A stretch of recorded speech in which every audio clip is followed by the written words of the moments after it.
see our little friend here. Thinks we can't see him.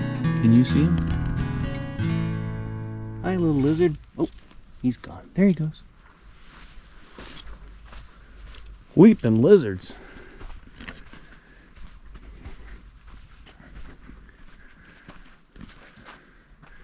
So, the marks on this rock. Because it's sandstone, I'll say that all the marks are recent. Yeah. And made by people who drive cars and such. But you can bet that the people that passed this way would have written something on this rock as well. And so, why don't we go to a place where we know they wrote something on the rock? Let's go to Registry Rock, Gwen.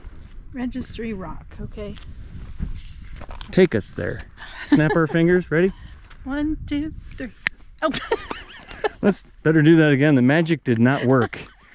Okay? You gotta be in the same frame. Let's go to Registry Rock.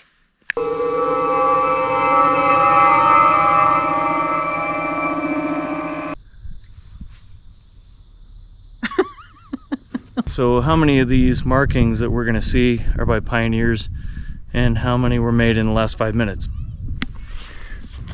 Because not everybody obeys signs. Archaeological resources are protected by law.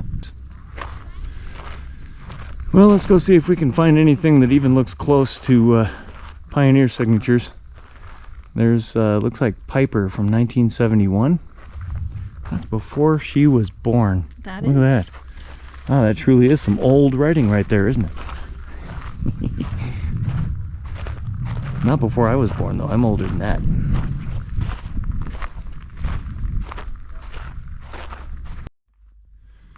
Well, I never even learned how to read. Yeah. So,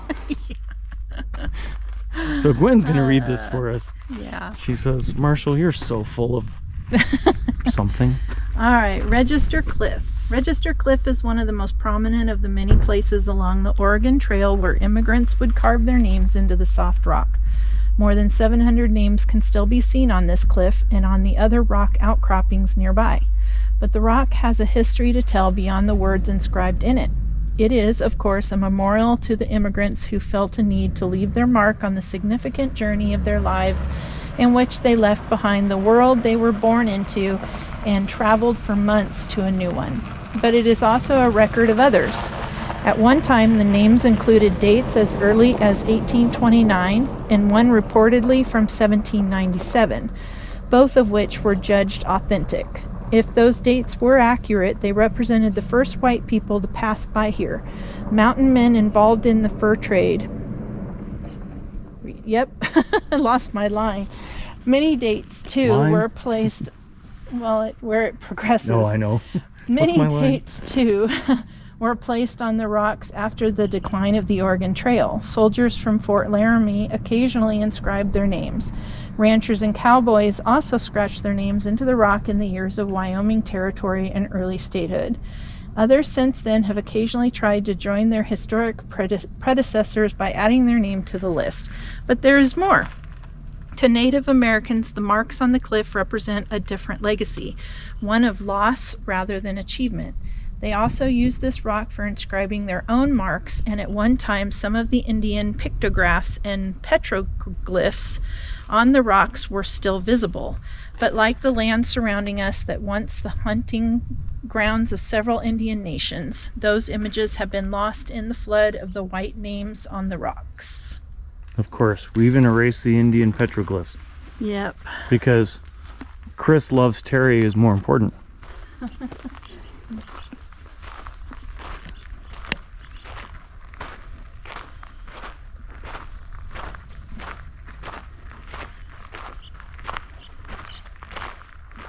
Look, a cave.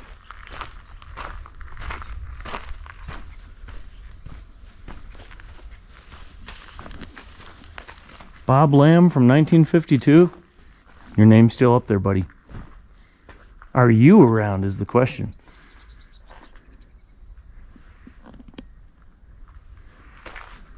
The Walt and Pearl, 1980.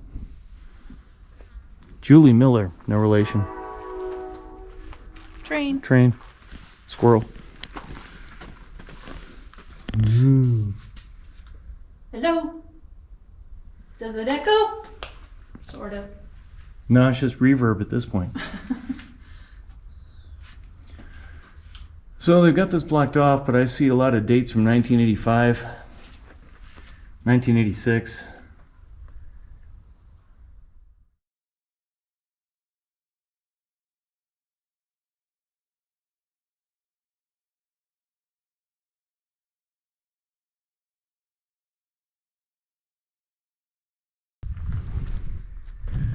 Whoa, Ray Sykes, California, 1941. All right, now we're getting back in time. 1940.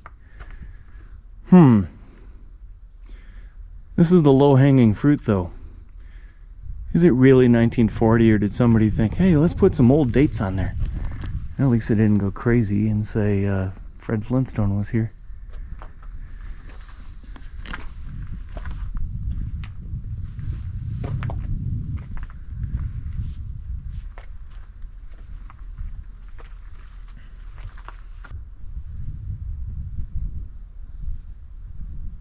Hey, Gwen. What? Are we all by ourselves? Again. Wow. It just became a quiet place.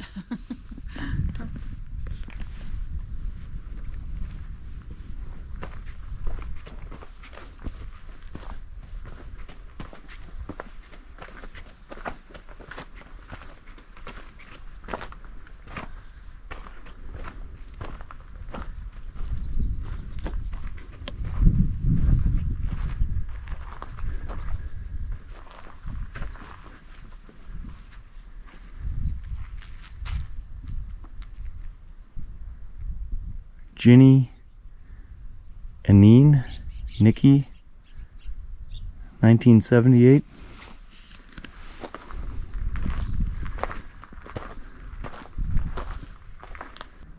Kurt Wright, May of 1971.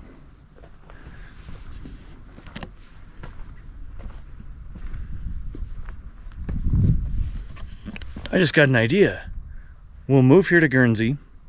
Those of you that have carved your name up here, you can pay me $20 to come see if your carving is still up. Sounds like a game plan.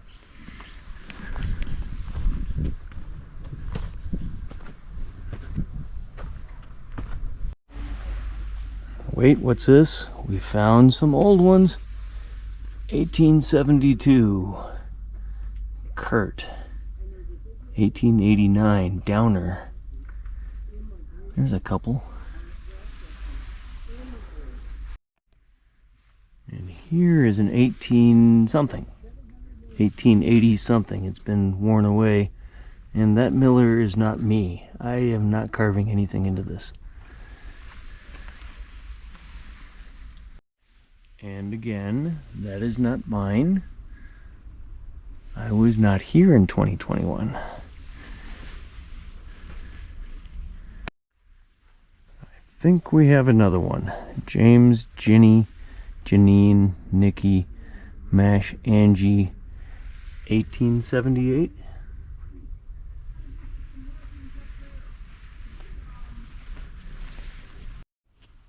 So there is a fence here protecting the good stuff. And by good stuff, I mean A.J. Hill, 1858.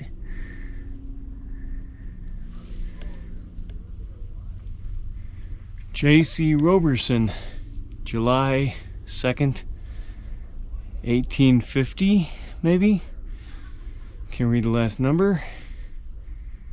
Somebody from 1925. See what else we can find here. T.J. Hudson, June 20th, 1864. From Indiana, maybe?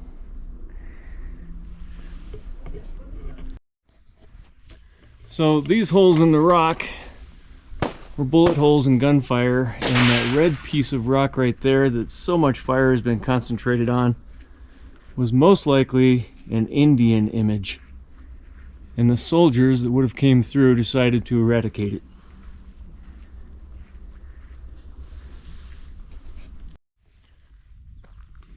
And there we have, looks like E. Hoover, 1865. There's an 1863. James Huge, next to H. Bowles, 1859. Sorry for the fence in the way.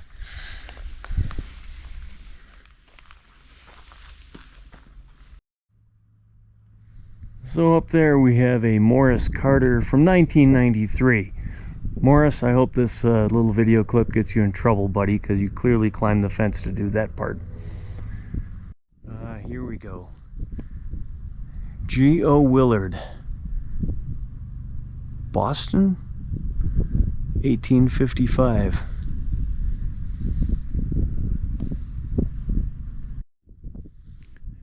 S.H. Patrick, June 6, 1850. There you go. That would have been like the beginning of the trail. There's a G. Root, 1851. I'm Groot.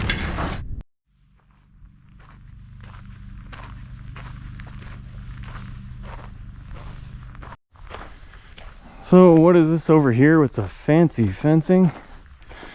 At first we thought it was protecting graffiti on the walls, but the graffiti doesn't go back in time that far. 1958, 1977. However, these would be unmarked gravestones. They once were marked. Gravestones are long worn away and gone.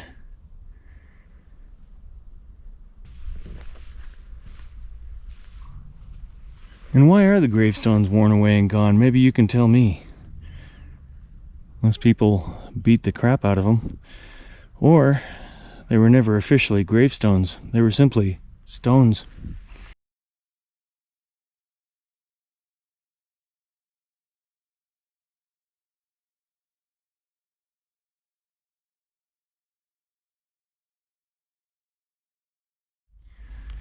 So why are there graves here?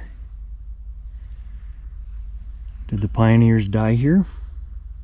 Probably not. They probably died on the trail on the way here. And they carried them in their wagon until such a time as they'd be able to bury them up against something that they'd remember. Like Register Cliff. Do I know this for a fact? No. There's nothing written around here that I can find on these graves. Let's go all the way to the end and see if there's a plaque of any kind telling us who these people were. Yeah, no plaque. But somebody went through the trouble of fencing them in.